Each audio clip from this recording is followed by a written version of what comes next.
Morning, ladies and gentlemen, I'm meadsyreplays. Welcome back to the channel. Today we're going to have a look at two tanks in particular, and it is the Hellsing and the Annihilator.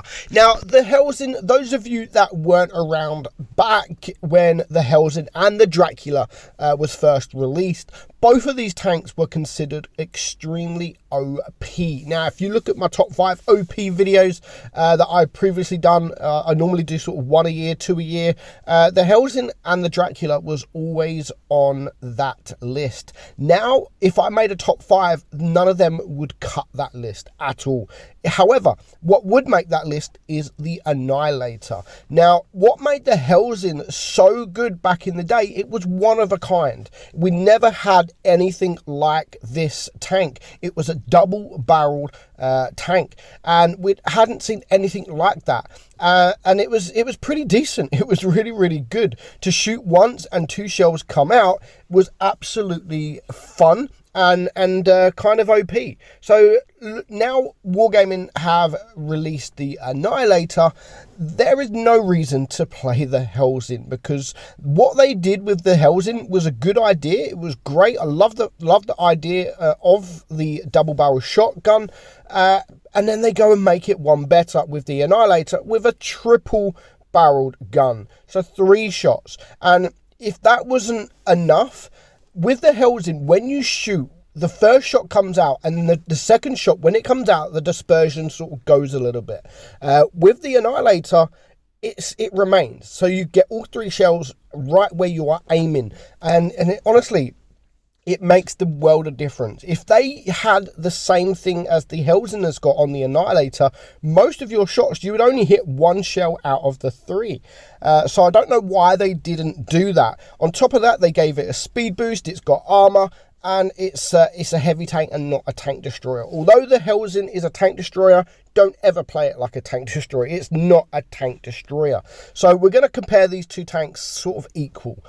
So the DPM is lower on the Hellsing, and the penetration is the same. However, the alpha is also better on the Annihilator. So not only does it have the 3 shells, it has more alpha as well.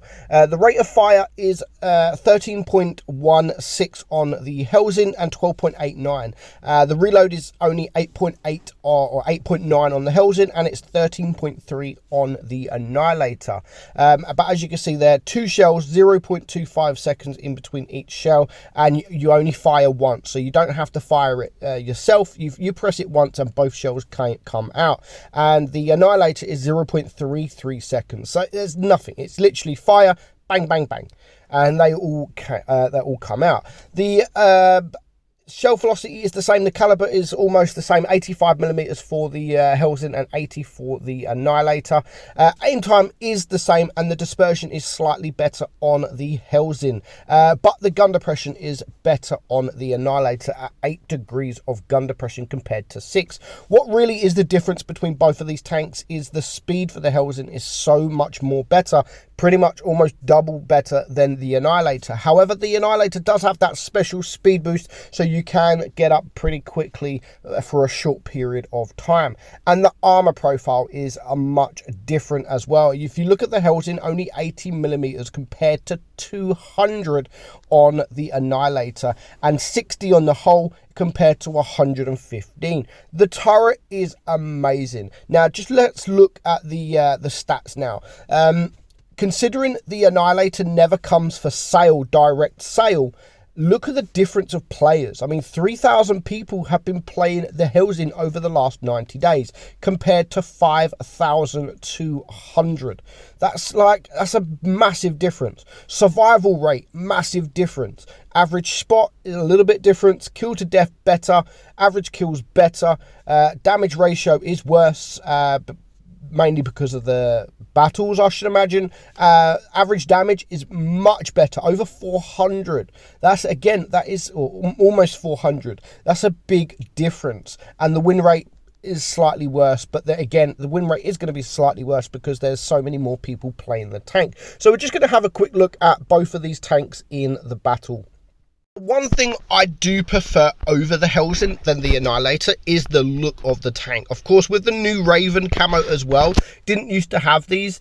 I think this tank does absolutely look fantastic. But unfortunately, it just doesn't play fantastic now compared to the Annihilator. Of course, you can still perform in the tank. That's the same as any tank. I can sit here and make a review on a tank that's so bad, doesn't mean it can't perform. It all depends on the player and the team and everything. So you can still take a bad tank and have a good game. And I'm not saying the Helsing is a bad tank now. I'm just saying there's no point in the tank. There's no point in the tank. Why would I go and play the Helsing with a 2-shot gun, not really much armor, when I could just go and play an Annihilator that has 3 shells, better DPM, better armor, and it is literally broken. There's only a few broken tanks in the game, and the Annihilator and the Smasher is 2 of those. Other than that, completely broken tanks, there isn't too many, but the Smasher and the Annihilator are definitely up there. So yeah, the best thing about the Helsing, of course, is the speed, and you need to use that speed for your advantage, and that is something that the Annihilator doesn't have. It doesn't have that speed. Although it does have the speed boost, it doesn't have the speed that the Helsing has got. So yeah, it is still it can still be a fun tank to play. It can be. You're not going to bounce too many shots, that's for sure. So don't drive the Helsing and expect the world to not be able to penetrate you. It will. And of course, as you can see there, the penetration on the side of the VK is pretty tough. And you can see there, I only hit 1 shot into that T-34. But if that was the Annihilator, all 3 shells would have gone in. But you can see how 2 of the both shells are going different places, and that's without me moving. However, with the Annihilator, pretty much all 3 shells would go where you're aiming at, unless it is a moving target, unless of course you're moving as well, but all 3 shells have pretty much the same accuracy. So that maybe is something that Wargaming could change on the Helsing. Of course they could change it on the Helsing. I don't think they would. Of course they wouldn't. But that is something that the Helsing could do with having, if I'm honest. So you can see here, I mean, both of these games that I'm going to have, this and the Annihilator, I pretty much finished the same damage. But we're going to get destroyed here from the SU-152, who isn't running the big gun. He is running the DPM gun. But so I do have to be very careful, because he has fantastic DPM with that gun. And we are going to actually get a very, very lucky bounce. We're only going to pretty much bounce once, and I don't even know how we managed to bounce that shot, if I'm honest. Very lucky bounce indeed. No idea how or where we bounced that shot. So yeah, we did get very lucky. Look at the turret. The turret is actually destroying the SU-152 there. That was kind of funny. So just 1 tank left alive, which is the WZ-120. Don't know how I managed to get both shells in there. That was pretty lucky, if I'm honest. But I do miss the next 2 shots. You can see we're going to aim at the bottom. They both pretty much go similar places, but they go under the tank, which is very, very unfortunate. Now, we are going to get 1 more shot into the WZ, but of course we're going to miss it. Well, we're going to bounce, and we're not going to end up getting the kill. But you can just see how red. I made a video on that WZ just a couple of days ago, and explaining how good the armor profile is, and you can just see how red that tank was against my Helsing. So yeah, I mean, we got that damage pretty easy. I'm not going to lie, we did get that damage pretty easy. But with the Annihilator, you can get that damage even more easier than you can on the Helsing. With the Helsing, you have to run around. You have to use the mobility, run around.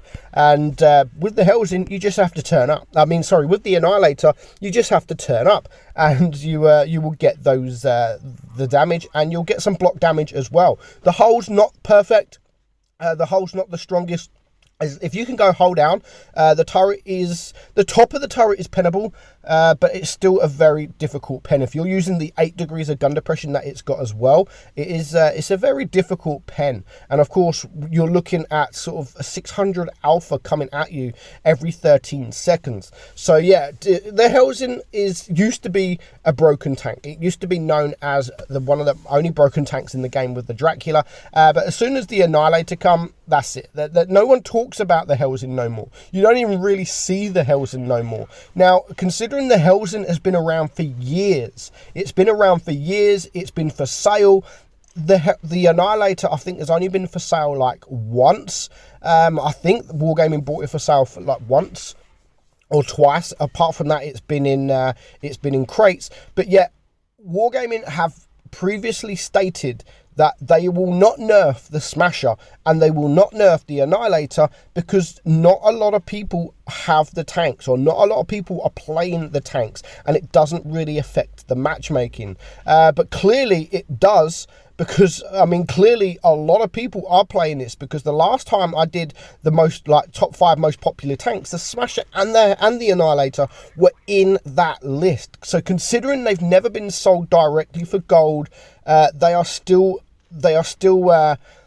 played. They're played an awful lot of times, and if Wargaming continue to turn around and say not many people own the tank, so it doesn't affect the matchmaking, well, clearly something like the Smasher does affect the matchmaking, and every tier 7 game you go in, you will find a Smasher or Annihilator. And for me, I think that's stupid, and that's why they won't nerf the tanks. The Smasher they can nerf because it's a collectible, and people know that the collectible tanks can be nerfed. However, premium tanks, they can still be nerfed. People have it in their mind that, oh, it's a premium tank, it can't be nerfed. It can be nerfed. Wargaming could do what they want with it. It's their game, and if they want to nerf a premium tank, they will nerf a premium tank. The difference is they don't want to nerf premium tanks because it will upset a lot of people, because people buy these premium tanks thinking that they won't be nerfed. So I do understand Wargaming in that point. Like, I get that they don't want to nerf premium tanks, but still, collectible tanks, you've got no people who own a Smasher. If it gets nerfed, they've got no right to complain, because they are buying a collectible tank. Sorry about my brightness there. That they are buying a collectible tank knowing that one day it could be nerfed. So it's a bit different to the Annihilator, because the Annihilator is a premium tank. But they'll never get nerfed. They'll never get nerfed, and we're just going to have to deal with it. So yeah, the Annihilator, of course, is overpowered. The Hellsing was such a fun tank to play, and it is still a fun tank to play. But I think people now have just deserted the Hellsing because of the Annihilator. So the Annihilator has basically ruined the Hellsing. Thank you, Wargaming, for ruining a very fun tank to play.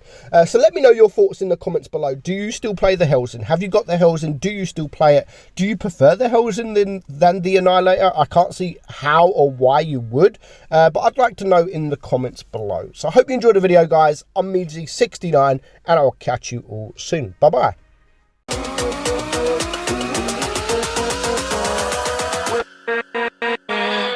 With